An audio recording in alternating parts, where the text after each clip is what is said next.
تقوی کیا ہے؟ قرآن میں تقوی کی بہت زیادہ اہمیت بتائی گئی ہے۔ ارشاد ہوا ہے کہ ہدایت اسی شخص کو ملتی ہے جس کے اندر تقوی ہے۔ تمام عبادات کا خلاصہ تقوی کو بتایا گیا ہے۔ جنت ان لوگوں کے لیے ہے جو تقوی والی روح لے کر اپنے رب کے پاس پہنچیں۔ تقوی ایمان و اسلام کا حاصل ہے۔ تقوی کا مطلب اللہ سے ڈرنا ہے۔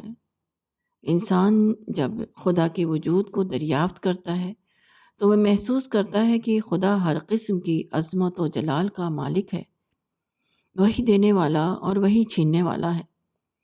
ایسے خدا کا تصور آدمی کے اندر جو زلزلہ خیز کیفیت پیدا کرتا ہے، اسی کا نام تقوی ہے۔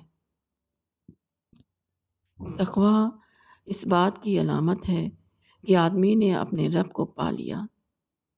جس آدمی کے اندر تقوی کی کیفیت پیدا ہو جائے وہ خدا کی یاد میں جینے لگتا ہے۔ اس کو ہر روز اور ہر موقع پر خدا کی یاد آتی رہتی ہے۔ ایسے آدمی کی نظر میں خدا سب سے بڑی ہستی ہوتا ہے۔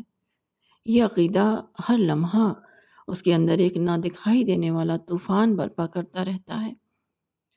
ایسا آدمی ہر وقت خدا کے احساس میں نہایا ہوا ہوتا ہے۔ تقوی کی کیفیت آدمی کے دل کو ایک اندیشہ ناک دل بنا دیتی ہے۔ وہ آخری حد تک ایک ذمہ دار انسان بن جاتا ہے۔ خدا کی پکڑ کا خوف اس کو اس طرح بے قرار کر دیتا ہے کہ کسی حال میں وہ بے حس یا غافل بن کر نہ رہ سکے، کسی حال میں بھی وہ خدا کو نہ بھولے۔ تقوی کی نفسیات جس آدمی کے اندر پیدا ہو جائے وہ اپنا نگراں آپ بن جاتا ہے۔ وہ اپنا احتساب خود کرنے لگتا ہے۔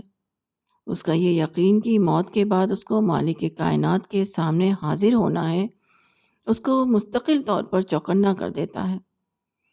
وہ دنیا ہی میں اپنے آپ کو خدا کی عدالت میں کھڑا ہوا محسوس کرنے لگتا ہے۔ وہ قیامت سے پہلے قیامت کا تجربہ کر لیتا ہے۔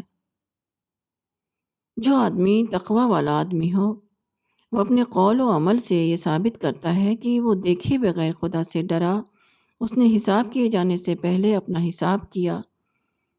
یہ صفت خدا کو اتنا زیادہ پسند ہے کہ جو آدمی اس صفت کا ثبوت دے، اس کے لیے خدا یہ فیصلہ کر دیتا ہے کہ اس کو میری ابدی نعمتوں کے باغ میں داخل کر دو، جہاں اس کے لیے نہ کوئی خوف ہوگا اور نہ کوئی غم۔